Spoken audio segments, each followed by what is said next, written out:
AM 1170. The Answer.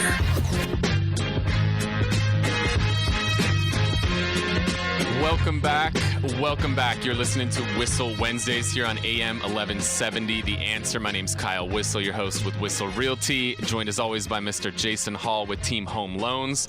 Earlier in the show, we were talking with Leon Sandoval with Essential Edit, there for all your photo editing needs, especially on that wedding stuff. Also, JC Agajanian giving you some tips on getting your home sold during the holidays. If you want to connect with any of the guests we've had on the show, you can always call or text us 619-663-SELL, 619-663-7355. So also in studio, we got Lawrence Mudgett with Safer Law. And Lawrence, you've got a stack of papers, inches thick. I think this is what most of us envision when we think of law, is just books and papers and books and papers and all kinds of reading and writing and all this crazy stuff. But you've got it's a big case that you're working on right now. It's getting a lot of media attention, not only locally but nationally, and I would love to just kind of share the story of this case that you're working on. I know you do a lot of BK law. You're also doing a lot of tenant landlord law right now, and this is more on the tenant landlord side. So just kind of tell us the story of this case that you're working on. Sure, and thank you for giving me this forum to get the word out there, because a lot of those national media outlets you've referenced called me for comment, which of course they didn't run my comment. But in any event, so I represent Cheryl Sherrill. You may have heard of her. She's the 72-year-old woman who allegedly took over the 90-year-old widow's house. She was a live-in caregiver for Frances Breslauer and her husband, Alan Breslauer. Neighbors staged a protest at the property. Like Kyle mentioned, it's been getting attention in the news. And I think the best way is just kind of walk through these documents. It might help the story, and I want to focus too on kind of debunking the false media narrative that's being peddled about. So first claim is that my client is a squatter, criminal trespasser. She's been criminally charged now, and that's just false. I have here a copy. I'm holding it up for the camera for the people on YouTube. Live-in elder help employment agreement between the Breslauers and Miss Sherrill. Now, they lost the actual contract, so this is just a template of the one that's used, and that's the first of many delays they're responsible for.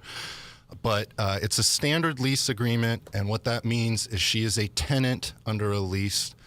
She's not a squatter. She's not a criminal. She is a tenant. She has rights. The lease is a little different in the sense that it's not money for rent, it's work for rent. So it calls for... And how long has she been there, Lawrence? Just give us an idea. Sure. She moved in October 2015, and she was arrested on October 17th. So the agreement calls for 20 hours a week of employment services as a live-in elder helper. Anything over 20 hours is compensable at $10 an hour. It's an at-will agreement. There's some other provisions, but you can imagine it's a standard lease. So that's kind of lie number one. So lease in place. Yes. Got it. Number two, now they claim to try to evict her in December with a 30-day notice. They even showed this on the news, Allison Ash with the hard-hitting report. You might be able to see on YouTube, maybe not. But in any event, the one they show on the news, they intentionally blurt out the top line. Okay, why do they do that? And you guys in studio can see here. It's dated December 18th, 2016. That's in the future. So, do you need to be a tenant lawyer to know that if you're going to give somebody a 30-day notice to quit, you might want to put the right date on it so they know when the period's up? I mean, they've accused me of every underhand delay tactic in the book. They've insulted the court, the law, the judge.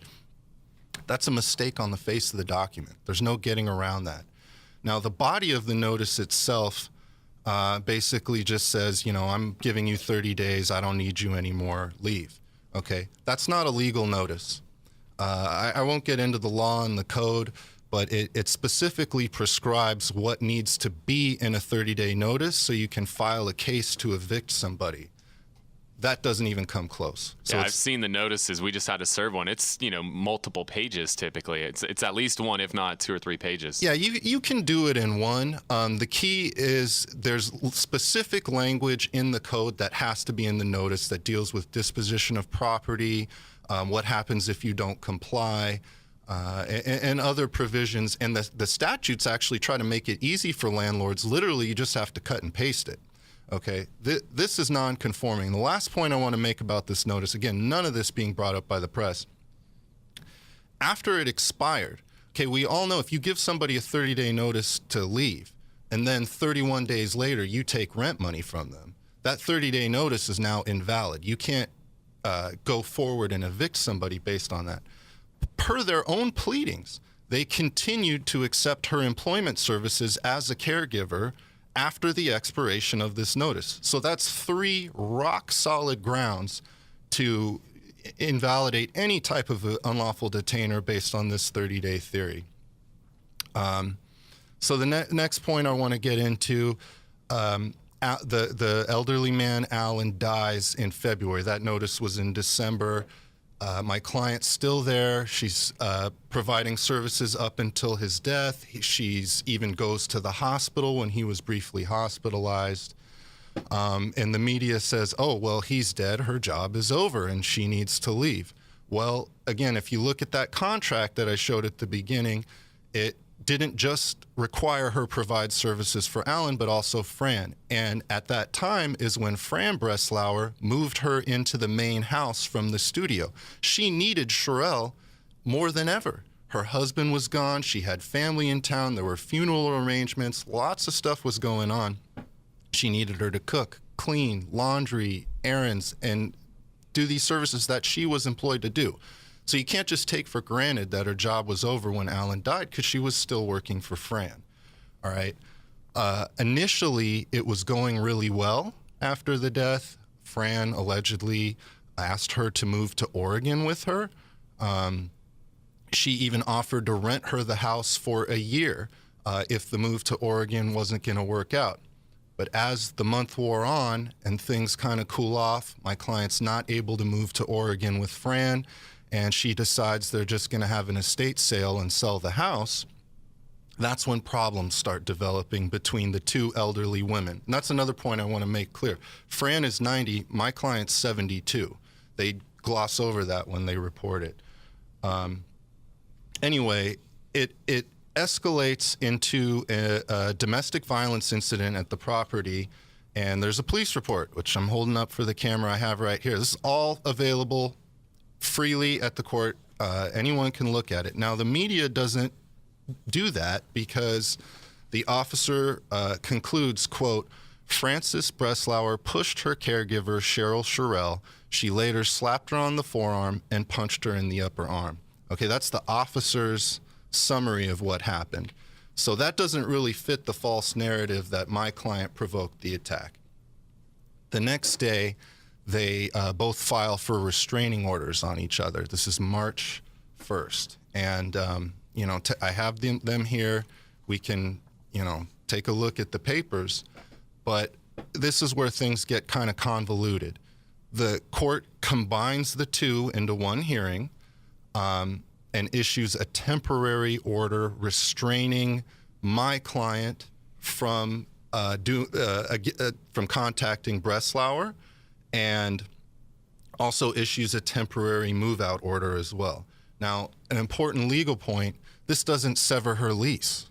Okay, this is not a judgment of possession. It's not a sheriff's lockout. It's just a cooling period stay-away order. And at the final restraining order hearing, which is a month later in April, guess who won? My client, Sherelle, received an order of protection from the 90-year-old Breslauer.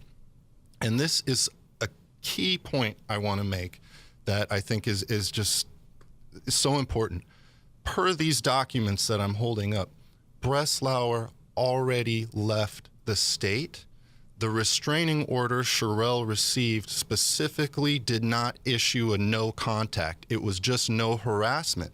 So Breslauer just couldn't harass her. The lie they're peddling is that This restraining order forced the 90-year-old widow out of her own house. And that's really the rub. Look at what the protesters say, the questions people ask and all that, and it's all based on a lie. She had already left, and the order didn't preclude her from contacting her. She just couldn't harass her. She was never kicked out of her own house. Crazy. We're going to head to a break here, Lawrence, but when we get back, we want to finish up the rest of the story here. Again, you're listening to Whissel Wednesdays on AM 1170, The Answer.